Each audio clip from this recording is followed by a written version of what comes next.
NBC presents Frank Lovejoy in Night Beat.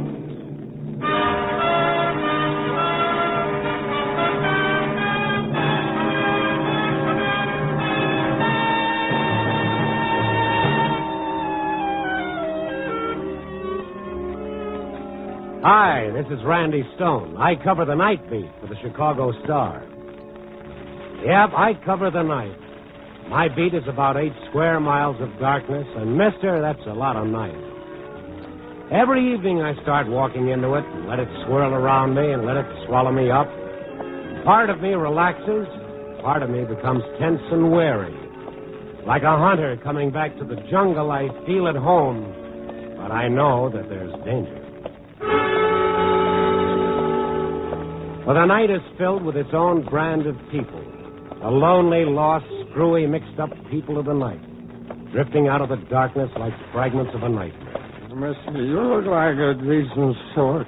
You don't want a poor, suffering human being to go hungry for want of a dime. Yeah, a disembodied hand stretched out for that ever-loving coin to buy just another whiff of that fine old anesthetic named muscatel.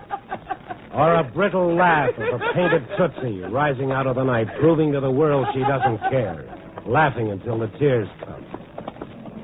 But a flurry of footsteps rushing by, a muffled conversation deciding life or death or tonight's movie. An ambulance racing past on its way to General Hospital, its red warning light flashing on and off quickly, like the frenzied pulse beat of the poor devil inside. Randy Stone, Demon Reporter. Hiya, R.S. How's the old Crusader? Night is for the phony, too, like this character coming toward me while I was grabbing a bite in the little restaurant next to the radio and TV studios. The actor, on stage 24 hours a day. You mind if I sit down next to you, baby? What do you say? How's the kid, huh? Oh, the kid's fine. Teething like mad. Nothing serious. Barrel of laughs, this character. Real sense of humor. You know, I love that column of yours, baby. With me, it's like a shot of Vincentry. Uh-huh. The only lack I find in it is that I never see any mention of, guess whom? Whom? John Bruce, the world's greatest thespian. Also available for wakes, weddings, and beer bus. You couldn't see your way clear to letting go of my sleeve so I can finish my coffee. How do you like this, citizen? He can insult you till you curl up and die, and you still love him. Look, I know the minute I'm out of your sight, you're going to forget me, so I'm going to give you this little postcard to hang on to. If your show can stand the boost, ask for the lad they call John Bruce. Well, it rhymes, anyway. Yeah, I got to be going now. Remember, baby, I don't mind what you say as long as you say something, huh? Yeah. That's Bruce spelled with a B. I know it's spelled with a B.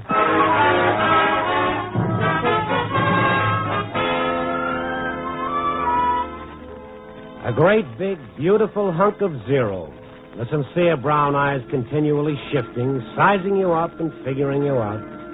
A friendly smile so phony you look for the safety pins holding it in place. Ah, relax. It's a big night. You walk half a block and John Bruce is lost forever. Because there's always something waiting up ahead. I just turned down Grand Avenue.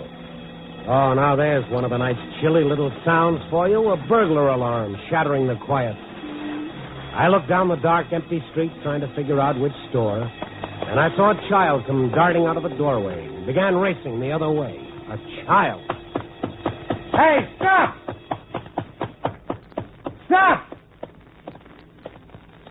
I tried racing after it, but there wasn't a chance. I went back to the store. It was a sporting goods place. One window smashed and blood splattered on the glass like the kid had used his naked fist to get to the display of guns and knives inside. After the cops came and I told them what I knew, I continued my wanderings. Down through the Lincoln Park district and up through Honky Tonk Road.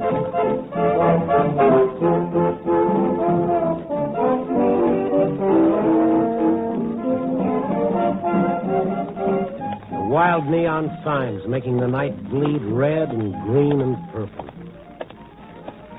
And then the little jazz combos beating their brains out.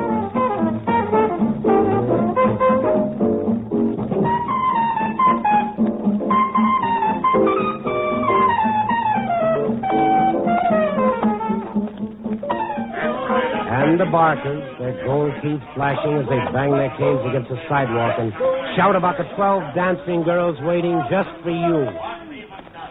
And they all gent hawking popcorn and hot tamales in a little child's wagon. And George, the 35-inch dwarf who sold newspapers with Clark and Knight. Evening, Georgie. How's it going? Fine and dandy. Better than good. Always A1 for little Georgie. Give me the Sun-Times. Always good to see what the competition's up to. They are. Paper, read all about it. Get your paper. Oh, it's a lovely headline. Paper. One of those Read silly all about jerks it. going to wake Get up. your evening's paper. Hey, George. Maybe the way things are in the world, this is a good idea, but since when have they started printing the paper in blood? Huh? What are you talking about? Look for yourself, smeared all over. That's the way I got it. Here, I'll give you another. Thank you. Now, let go of my hand. It's soaking through the bandage, George. I cut myself in a can opener. Oh, I hope you went to a doctor. Doctor? You've got to get all the glass I out. got all it. I told you it was a can opener. All I saw in that window was guns and knives. I thought it was a kid. Okay. So you got yourself a story. Get on the phone. Call the cops. What are you waiting for? Waiting for you to start telling me why a sweet guy is acting like such a dope. What is it, Georgie? Almost 1 o'clock, a little more than an hour, and she'll be here. Go on. Call the cops. Call the cops. You'll be doing me a favor. If you don't, I'll kill him. I swear I'll kill him. She'll show up in an hour, and you'll kill him. Kid, you lost me. All right, Mr. Stone. You're a good guy. You're entitled to a laugh. Come on. Follow me.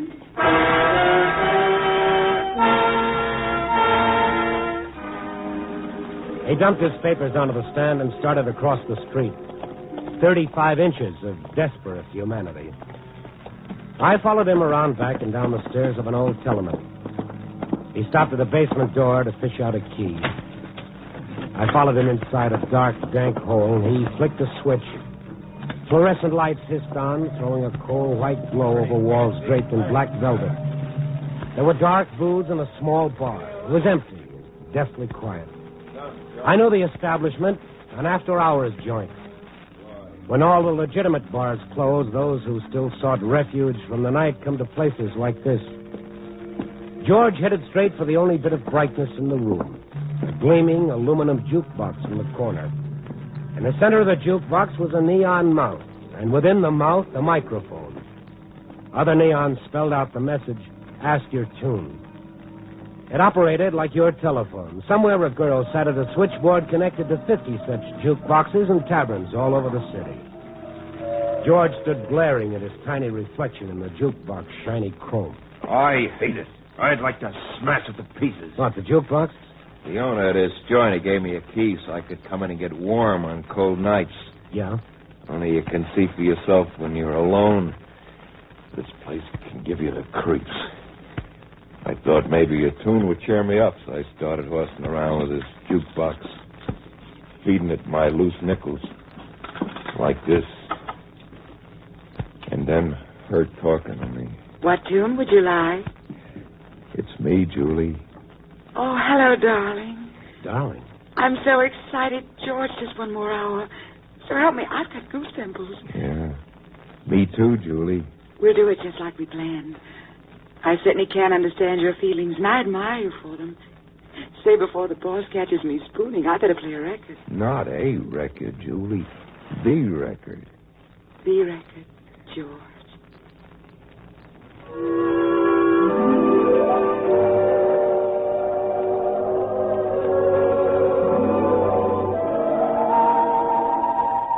Okay, you can start laughing any time you want, Mr. Stone. What's this all about, George? 10 seconds of conversation with every record. It started as a gag, me playing the big lover because she couldn't see she was talking to a dwarf. It's a big joke, huh? On me. Because talking to her every night, I don't know. Something started happening to me inside. Happening to both of us because she felt it too. She really did, Mr. Stone. I mean, an understanding. I don't know the word. But she felt it too. And then he had to ruin it, destroy it.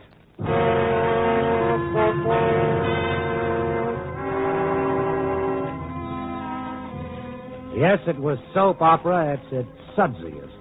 The little dwarf and his love affair with Julie the Jukebox girl. So help me, Georgie even invented an invalid wife. That was his reason why he and Julie could never meet except through the jukebox. But like all little melodramas taken from life, there was also a villain. One of the men who worked in this joint happened to overhear George spilling his heart out. And as a gag, when George wasn't around, he told Julie that the poor guy was dying to meet her in person, that they should get together at least once. And that's what's scheduled for 2 a.m., huh, this meeting? Yeah. It was Julie's idea. I mean, the way it's going to be. The record made her think of it. The record? Yeah, it's from Tchaikovsky. Is that what they call him? Uh-huh. Yeah. Well, he and his Baroness, some fancy lady, they had a friendship through letters, and they felt that they had to meet at least once. So one day they passed each other in carriages and nodded without a word and went on. Never saw each other again. And what's good enough for Tchaikovsky is good enough for Georgie and Julie, huh? Yeah. She'll be wearing a green hat and a sprig of violets. I'll be wearing a red flower. Well, you think she'll be a little surprised at what she's going to see, Mr. Stone? Isn't it a joke? It's okay for you to laugh. Go on, laugh, Mr. Stone. Laugh! I turned. He was a big, paunchy, bald-headed gent, standing in the doorway, having himself a wonderful time.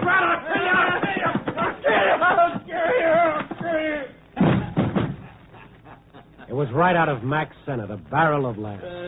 George, the dwarf, charging right into the big guy who merely lifted him up, shrugged his shoulder, and sent the little fellow flying across the room, crashing into a wall. What a character that little monkey is, huh? Did he tell you about his romance? So you're Cupid. That's me. I'm even willing to stake him to that rose for his lapel. Nothing's too good for Loverboy. What a line he's got. You gotta hear it to believe it. Hey, George!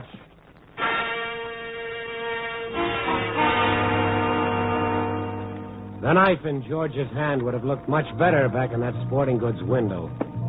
He moved out of the shadows. He moved toward the big guy. A trickle of blood ran down George's mouth, but he didn't know anything about that.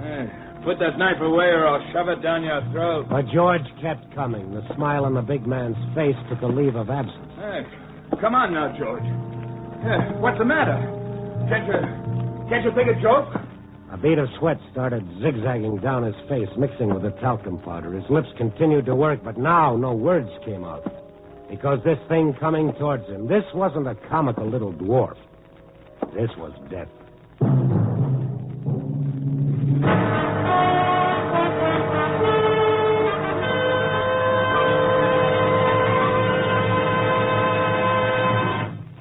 NBC is bringing you Night Beat, starring Frank Lovejoy as Randy Stone.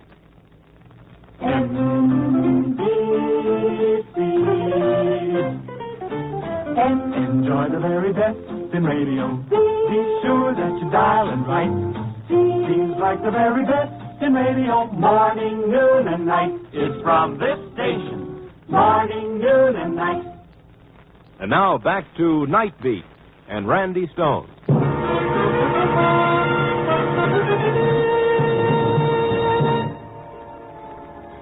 George the dwarf was passing in front of me on his way to the big guy who'd loused up his romance with Julie the jukebox girl. The knife glinted in his hand, and he didn't even know that I was there.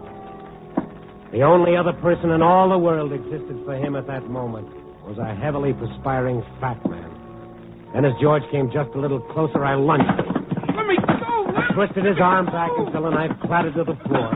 And I reached down for it as George tore loose and ran out of the door. How do you like that little character trying to knife me? I'm going to call the cops so fast. Wouldn't that be a little awkward, seeing how the joint here is slightly illegal? Huh? Well, one thing I'm going to do, I'm going to tell this Jane on the jukebox who she's dealing with. I'm going to tell her this crazy punk's liable. Mister, Huh? you even say howdy to that girl, and I might decide to find George and give him back this knife.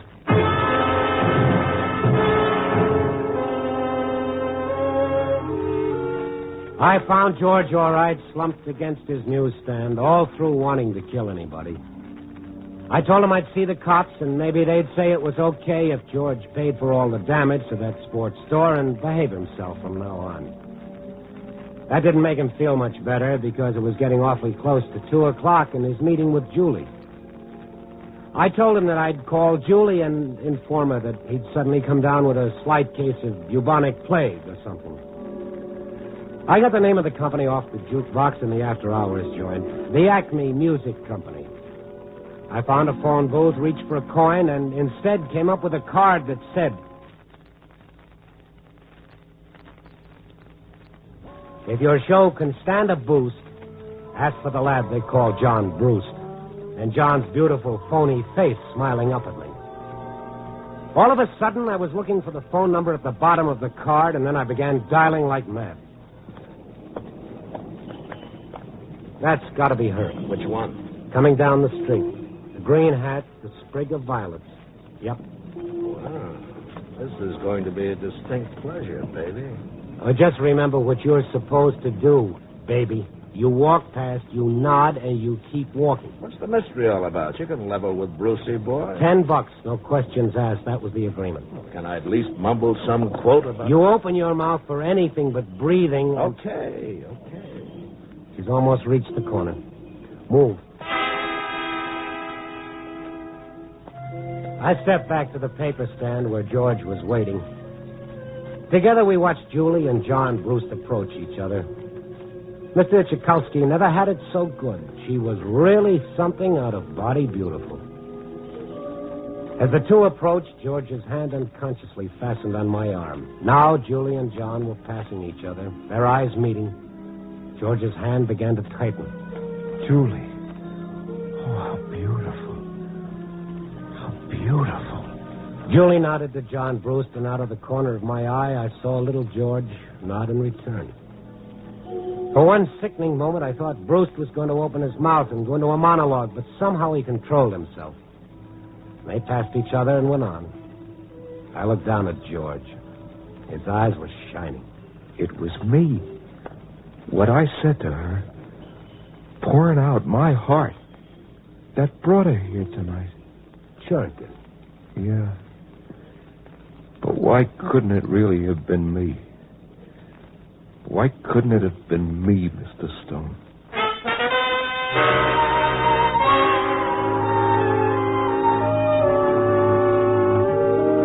Ask the stars. Maybe they had an answer for you, Georgie. Me, I had work to do. I still had my story to find. Somewhere among the waiters, folding their tuxedos away, yawning as they changed into their street clothes. Somewhere among the jazz musicians, their faces waxen with fatigue, their shirt collars soaked in sweat, but still reaching for that beautiful, pure note. Somewhere in the police wagons, screaming insanely down the street. Somewhere in the yellow lights of the general hospital, the mile of empty warehouses, the strip of greasy piers, the desolate park, in an alley, on a street corner. Somewhere in the night, my story was waiting for me. And now, that was all that mattered. By morning, I'd forgotten all about George and Julie and John Brewst. I'd finished my column, and I'd gone home to snooze. Only my saga of the jukebox wasn't ended. It had only just begun. Yeah. Hiya. Did I wake you up? It's after 10 a.m. Well, what do you know? What do you want, Bruce? I do okay? Oh, you are magnificent. I'll see you around. Oh, wait a minute, Randy. Yeah. The broad. Yeah? Friend of yours? No. Well, then what was that routine? You got old Johnny Boy guessing. Well, good for Johnny Boy. See you around. Randy, look, as long as she's not a friend, like they say, where can I locate this kid? Maybe we'll have a couple of laughs together. No kidding, baby. Where can I find her? Goodbye now.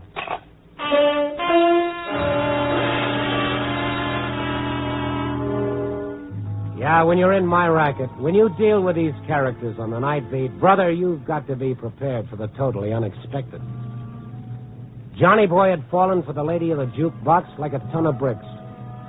Of course, he couldn't come right out and say it plain and simple. He had to ham it right up to the hilt. But I knew the score. And from then on, he haunted me night and day. Come on, Randy. Who is she? Where can I find her? Give the girl a break, huh? He'd corner me on the street, at the newspaper, at my home. Who is she, Randy? Come on, be a pal. What's wrong with me looking her up and giving her a little attention? Day after day after day. Where can I find her, Randy? What's the big mystery?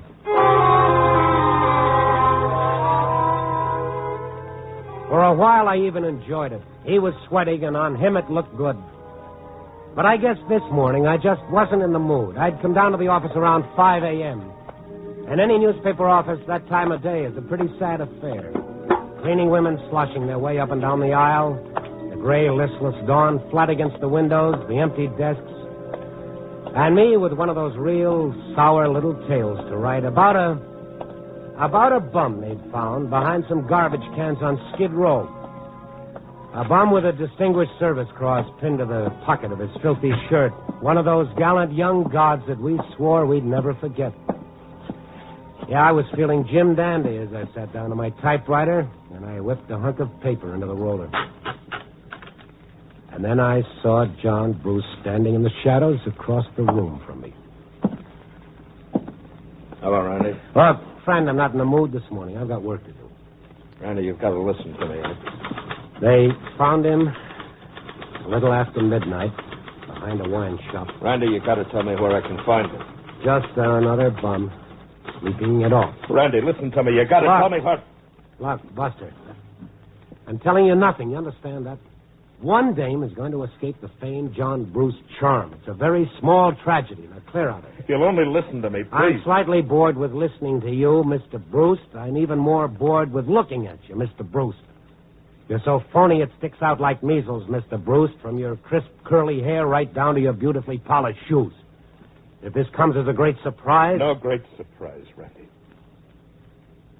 Since when can a guy keep that kind of news from himself? Okay, I'm sorry. I'm pretty tired. I don't know what it is.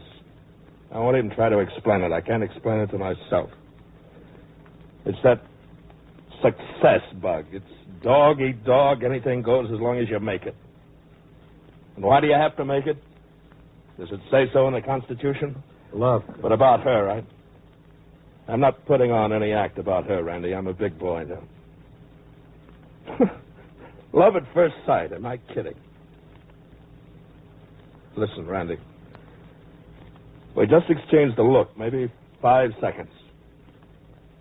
And until the day I die, I won't be able to forget it.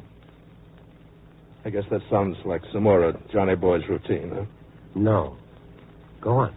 Go on? What can I tell you? How do you explain it? But in those few seconds, I saw something I've been looking for all my life, Randy. Something genuine. Something real. Something... Well, maybe I saw my own salvation, Randy. Or maybe I was just kidding myself, selling myself a bill of goods. But I got to find out. I got to see her again, talk to her. Maybe the minute she opens her mouth, the dream will come tumbling down like Humpty Dumpty. I don't know. I don't think so. Now, where is she, Randy?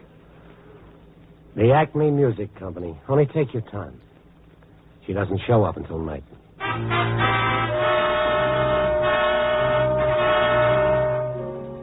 I don't know why I did it. Maybe it was something I saw in John Bruce's eyes that made me feel if I didn't tell him, well, it would have been a bum deal for Julie.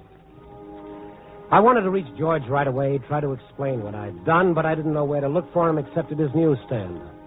In my world of the night, all you ever know about anyone is where they are right now.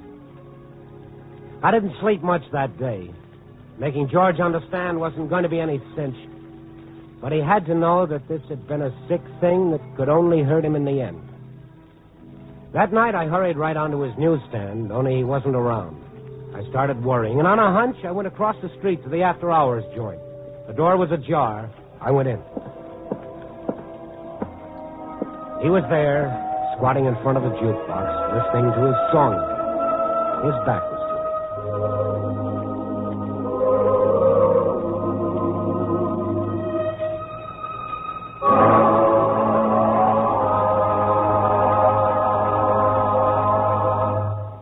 Song ended, and I searched my mind like crazy for the right words. He was fumbling with some coins, and he slipped one of them into the jukebox. Like it, darling? Oh, you know I do. Every time I hear it, I see you again. So beautiful. You're pretty beautiful yourself, mister. Julie, it's wonderful to hear you say that.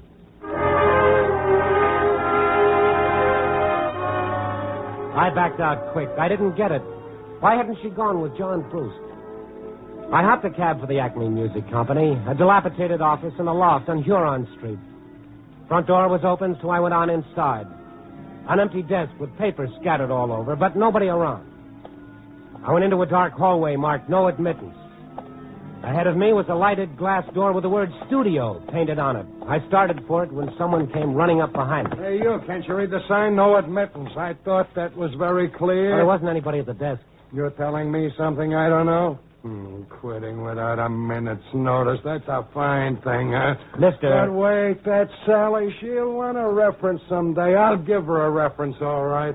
Now, come on. Sally, is she the one who quit? Without a minute's notice. A jerk comes popping in. I was working in bank. Next thing you know, she's waltzing out of here with him. But that's okay. Someday she'll want a reference. Sally is a dark-haired girl, beautifully built.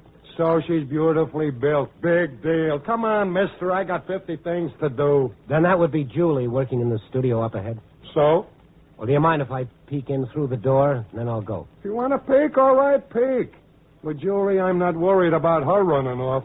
With Julie, I'm safe.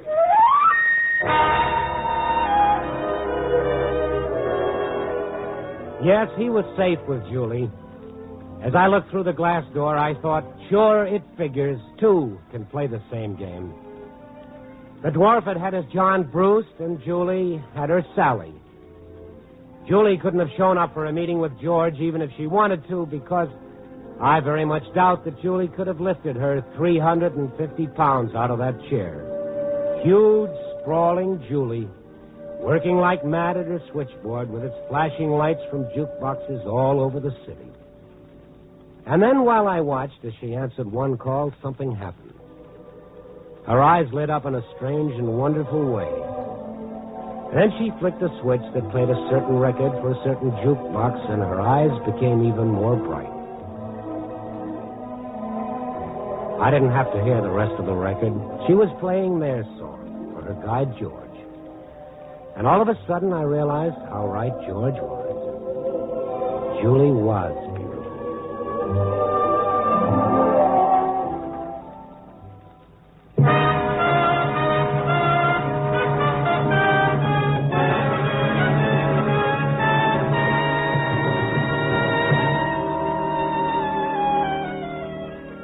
Yeah, that's how it is when you walk the night beat.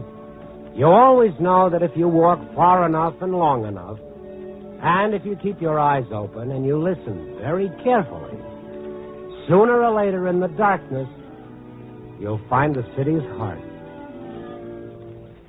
Yeah. Copy, boy.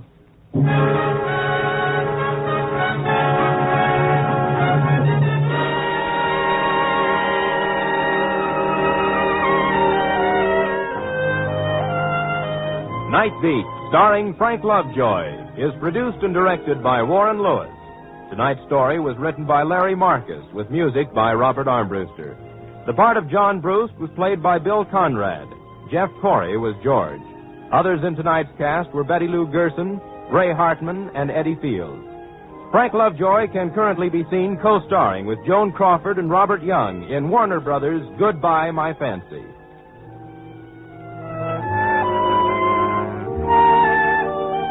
Listen next week at this time and every week as Randy Stone searches through the city for the strange stories waiting for him in the darkness.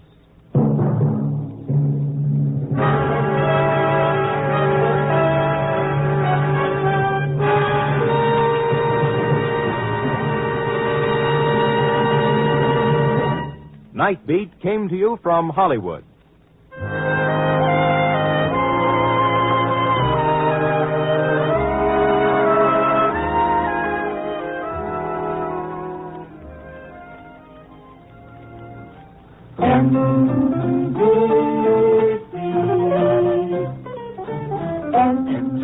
very best in radio. Be sure that you dial it right.